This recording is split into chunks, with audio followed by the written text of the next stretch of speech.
গতকাল গেছিলাম একটা বিশেষ কাজে। যখন আনোয়ারা রোড থেকে ফিরছি, হয়তো ওপরওয়ালাই চাইছিলেন এই দিক থেকে যাই, তো সেখান থেকে এই যে লাচ্ছা সিমাই আর ভাজা যে সিমাই সেটা কিনে নিই। প্রত্যেক বছর যে রোজার মাসটা চলে সেই সময় এই ছোট ছোট স্টলগুলো বসে, অর্থাৎ লাচ্ছা সিমাই, ভাজা সিমাই প্রত্যেক বছর 1 কেজি 1.5 কেজি করে কিনে রাখি। অনেকে তো 5 কেজি 6 কেজি করেও কিনে রাখে। তো আমি এখানে লাচ্ছা সিমাইটা টেস্ট করছিলাম যে কেমন, কিন্তু ছোটোবেলার যে টেস্টটা ছিল না সেটা আমি পাইনি। তখন আমাকে বললো যে তুমি প্রভুজির বা হালদিরামের যে লাচ্ছা সিমাইগুলো আছে সেগুলো কিনতে। আমি ভাবলাম থাক, ওগুলো তো এমনি সময়ও পাওয়া যায়, তখন নেওয়া যাবে এখানে। তো তারপরে এখান থেকে বেশ কিছুটা ভাজা সিমাই কিনে নিলাম, দেখ কেমন হয়।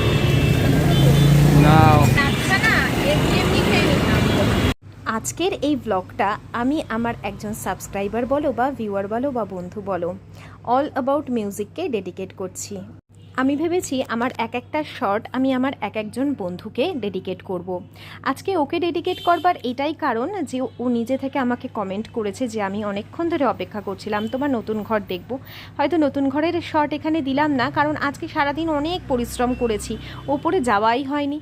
তো অবশ্যই পরের দিন তোমরা বড় ব্লগে একটু হলেও দেখবে, কারণ তোমরা আমার সাথে আজ নয় বহু বছর ধরে যুক্ত আছো।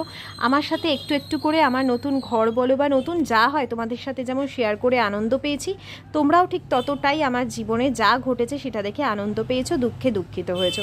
তার জন্য তোমাদের সকলকে অনেক ধন্যবাদ। তো এই লাচ্ছা সিমাই প্রত্যেক বছর কিনে আনি, আমি কিভাবে বানাই সেটা তোমাদের সঙ্গে একটু শেয়ার করি। দেখলে তো কিভাবে স্টলগুলো সাজানো থাকে সুন্দর করে। ওখানে এরকম পরপর প্রচুর স্টল থাকে, আর এটা ভাজা তো খুব বেশি তোমায় ভাজতে হবে না, না দুধ লাগবে। অনেকে না দুধে যাদের অ্যালার্জি তারা এই ধরনের সিমাই জাতীয় খাবার খেতে পারে না। ভাজা সিমাইটা একবার করে খেয়ে দেখো কেমন হয়, আমাকে কমেন্ট করে অবশ্যই জানাবে।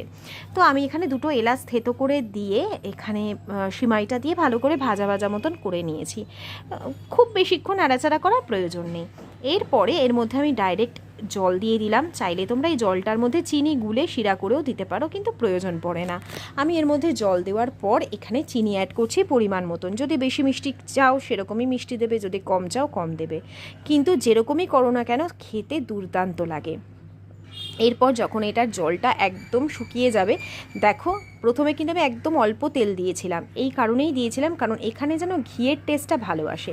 বেশ করে আর কি এর মধ্যে ঘি দিয়ে এটাকে আরও হাই ফ্লেমে ভাজা ভাজা করে নেবে। তারপর একটু শুকনো ফল মানে যেটা ড্রাই ফ্রুট আর কি, কাজু কিশমিশ যেটা থাকবে সেটা দিয়ে একটু নাড়াচাড়া করলেই রান্নাটা হয়ে যায়। তো কালকে অবশ্যই তোমাদের জন্য ভালো ব্লগ, পুরো ব্লগ আনবো। অনেক পরিশ্রম করে এই বিকেলবেলা বসে তোমাদের জন্য এই ভিডিও